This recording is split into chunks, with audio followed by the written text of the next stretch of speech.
Channel. अगर आप इस चैनल पर नए हैं तो सबसे पहले जाकर आप चैनल को सब्सक्राइब कर दीजिए, क्योंकि हम इस चैनल पर प्रोवाइड कराते हैं बेस्ट कंटेंट। तो लेटेस्ट अपडेट के लिए नॉलेज चैनल को सब्सक्राइब करें, पास में लगे बेल आइकन को दबाना ना भूलें, ताकि आपकी कोई वीडियो मिस ना हो और आपको वीडियो का नोटिफिकेशन मिल जाए। मुझे उम्मीद है आपने इस चैप्टर का लास्ट लेक्चर जरूर देखा होगा, और आपने लास्ट लेक्चर नहीं देखा है तो आई बटन पर क्लिक करें और सबसे पहले जाकर आप उसे देख लीजिए। तो बिल्कुल भी टाइम वेस्ट नहीं करते, स्टार्ट करते हैं अपना अगला लेक्चर, जो कि होगा हमारा जंतु प्रजनन। लास्ट लेक्चर के अंदर हमने पादपों में प्रजनन के विषय में पढ़ा था। पादपों में उनके प्रकार के विषय में पढ़ा था कि पादप कितने प्रकार के होते हैं, monocarpic, polycarpic, annual, biennial, perennial. अब हम बात करते हैं जंतु प्रजनन की, एनिमल ब्रीडिंग। ब्रीडिंग जो शब्द है वो भी प्रजनन के लिए, रिप्रोडक्शन के लिए ही प्रयोग में आता है। प्रजनन काल के आधार पर जंतु दो प्रकार के होते हैं, पहला मौसमी प्रजनक और दूसरा सतत प्रजनक। तो मौसमी प्रजनक, जैसा कि नाम से ही पता चल रहा है, मतलब कि एक निश्चित मौसम के अंदर जो प्रजनन करते हो, और सतत प्रजनक जो कि लगातार प्रजनन करते रहते हैं, मतलब पूरे साल भर।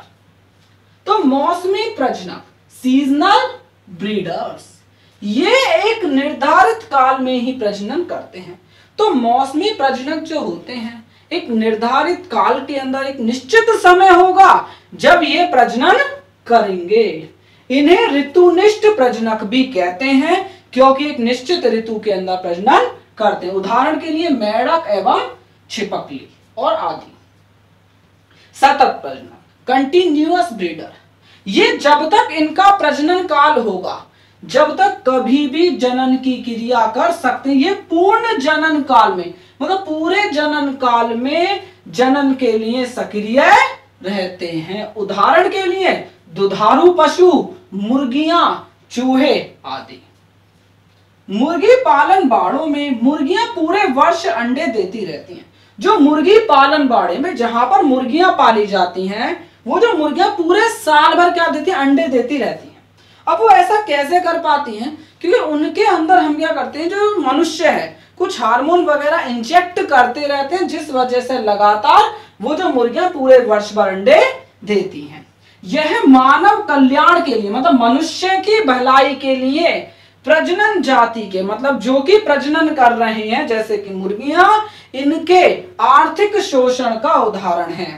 भाई देखिए, वास्तव में अब ऐसा थोड़ी हो पूरे साल भर ही वो अंडे देती रहेंगी, नहीं, कुछ समय लगता है, उनको भी प्रिपेयर करना पड़ता है। लेकिन ऐसा ये जो बाड़े वाली मुर्गियां, इनमें नहीं होता, ये पूरे वर्ष भर लगातार अंडे देती है, क्योंकि इनके अंदर मनुष्य जो बहुत सारे दवाई, केमिकल्स वगैरह डालते रहते हैं, बहुत सारे हार्मोन इनके डालते रहते हैं, इनके अंदर मीन्स इंजेक्ट करते रहते हैं। अब आगे देखिए, अपरायुक्त स्तनधारियों। अपरायुक्त स्तनधारियों का मतलब है प्लेसेंटल मैमल, जिनके अंदर अपरा पाई जाती है। ये क्या होती है वो समझिए।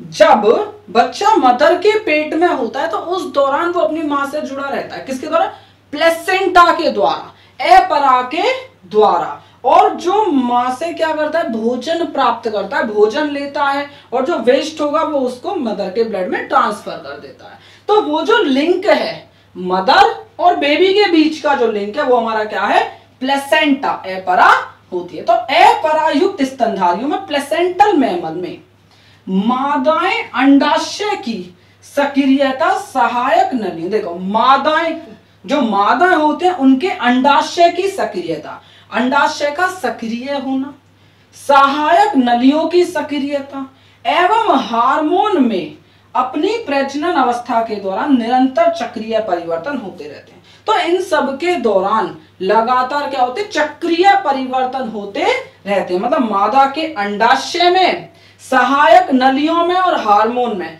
लगातार क्या होता रहता है, परिवर्तन होते रहते हैं। लगातार ये सब चीजों में चेंजेस होते रहते हैं। ये जो चक्रीय परिवर्तन है ये दो प्रकार के होते हैं। तो अपरायुक्त जो स्तनधारी, उनमें चक्रीय परिवर्तन दो प्रकार के हैं। एक है हमारा ऋतुस्राव या रजचक्र, ऋतुस्राव या रजचक्र, जिसे मेंस्ट्रुअल साइकिल भी कहते हैं। तो ये क्या होती है वो समझते हैं। यह चक्रीय परिवर्तन का क्रम है। ये क्या, एक पूरा चक्रीय परिवर्तन का क्रम होता है जो रजो दर्शन से लेकर, कहां से, रजो दर्शन से लेकर रजोनी वृत्ति तक, मतलब कि जो कि पहला पीरियड होता है रजो दर्शन से लेकर, जो सबसे पहला पीरियड होगा, मतलब जैसे अगर हम ह्यूमन फीमेल की बात करें तो उनके अंदर क्या होता है, 12 से 13 साल की उम्र में जो होता है उसे हम कहेंगे रजो दर्शन, इससे लेकर के रजो निवृत्ति, मतलब जो सबसे आखिरी होता है, मतलब लास्ट जब एकदम फिनिश आता है फिर उसके बाद नहीं होते, खत्म हो जाते हैं, उसे हम क्या करें, रजोनी वृत्ति तक।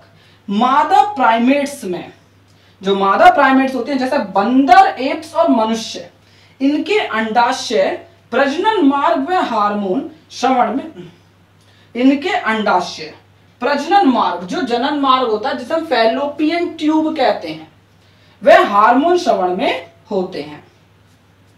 तो इनमें क्या होते हैं, लगातार चक्रीय परिवर्तन होते रहते हैं।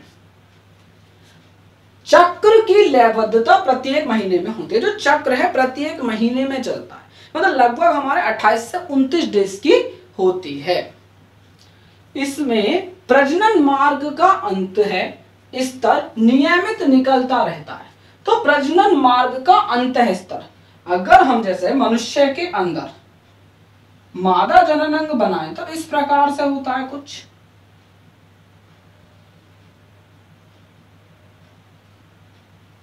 इस तरीके से, ठीक है ना,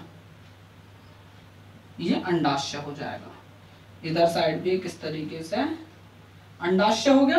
तो ये जो है ना, ये क्या होता है, ये गर्भ है, तो ये जो इसकी दीवार होती है, ये जो वॉल है, ये दीवार क्या हो जाती है, ये अंतः स्तर, ये क्या है, अंतः स्तर, ये टूट जाता है, ब्रेक डाउन हो जाता है।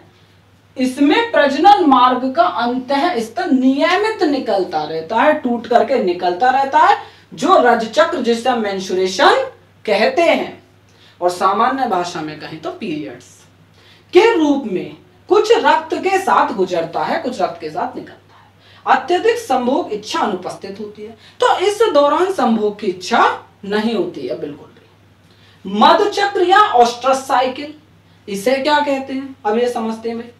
यह है नॉन प्राइमेट, किसमें, नॉन प्राइमेट, भाई ये थी प्राइमेट्स में, जैसे बंदर, एप्स, मनुष्य में। मधुचक्र किसमें होता है, नॉन प्राइमेट्स स्तनधारियों में होता है।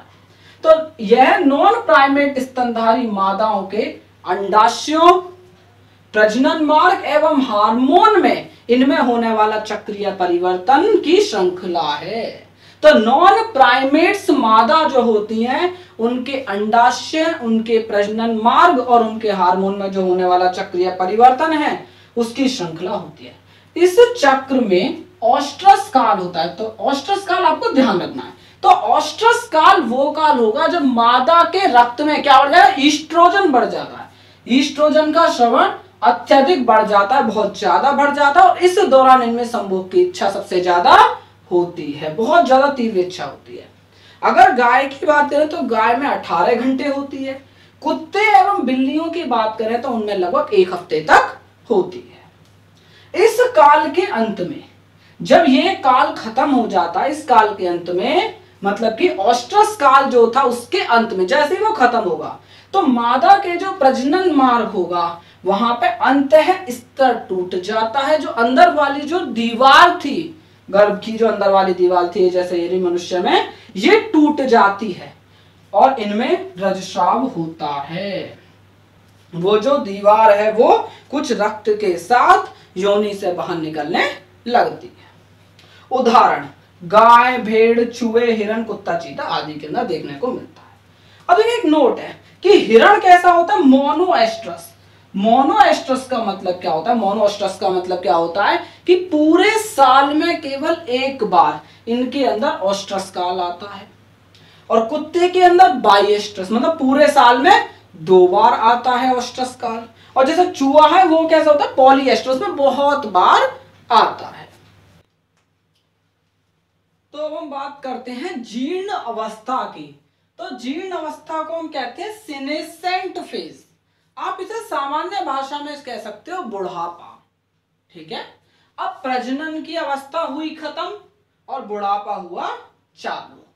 तो अब देखते हैं प्रजनन आयु की समाप्ति को जब प्रजनन आयु समाप्त हो जाती है तो उसको वृद्ध अवस्था के मापदंड के रूप में माना जा सकता है। हम कब कहेंगे जो जीव है वो वृद्ध हो चुका है, बुढ़ा हो चुका है?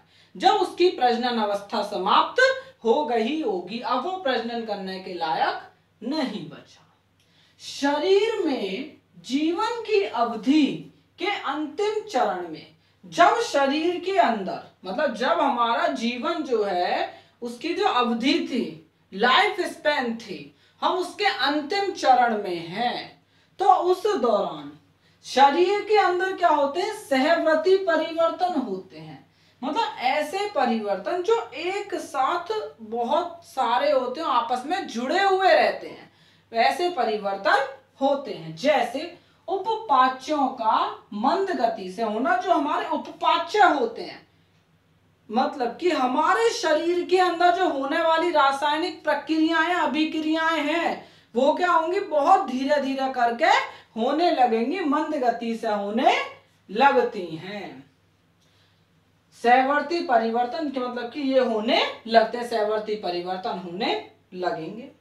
और जीव जो होगा उसका शरीर अच्छे से कार्य नहीं करेगा, अंग बहुत ज्यादा कमजोर हो जाते हैं, और हमारी जो एक थाइमस ग्रंथि होती है वो भी खत्म हो जाती है, जो हमें रोगों से लड़ने की क्षमता मतलब कि इम्यूनिटी प्रोवाइड कराती है, वो भी हमारी खत्म हो जाती है। तो और हम इस वजह से हमारा जो शरीर है उसमें बहुत सारे रोग फैल जाते हैं, बहुत सारे रोग हमें हो जाते हैं। नोट: पादप तथा प्राणियों में 3 प्रअवस्थाओं के बीच संक्रमण के लिए हार्मोन उत्तरदायी होते हैं। अब पादप हो चाहे प्राणी हो, उसमें पूरी 3 प्रअवस्थाएं हैं भाई। किशोर अवस्था, पादपों में कायिक प्रअवस्था, प्रजनन प्रअवस्था, और फिर हमारी आ जाती है जीर्ण अवस्था। तो ये जो तीनों अवस्थाएं हैं, इन तीनों अवस्थाओं के बीच जो संक्रमण है वो किसकी वजह से होता है? वो होता है हार्मोन की वजह से। तो इन तीनों प्रावस्थाओं के बीच जो संक्रमण है उसके लिए कौन उत्तरदायी है? हार्मोन उत्तरदायी होते हैं। तो हमारा ये जो लेक्चर है यहीं पर फिनिश होता है। मुझे उम्मीद है आपको वीडियो अच्छी लगी होगी। वीडियो अच्छी लगे तो वीडियो को लाइक करें, शेयर करें और चैनल को सब्सक्राइब करें। और आपको अगर इस चैप्टर से संबंधित या इस लेक्चर से संबंधित कोई भी डाउट है तो आप मुझे कमेंट बॉक्स में कमेंट करके बता सकते हैं। मैं डेफिनेटली आपका डाउट क्लियर करूंगा। Thank you.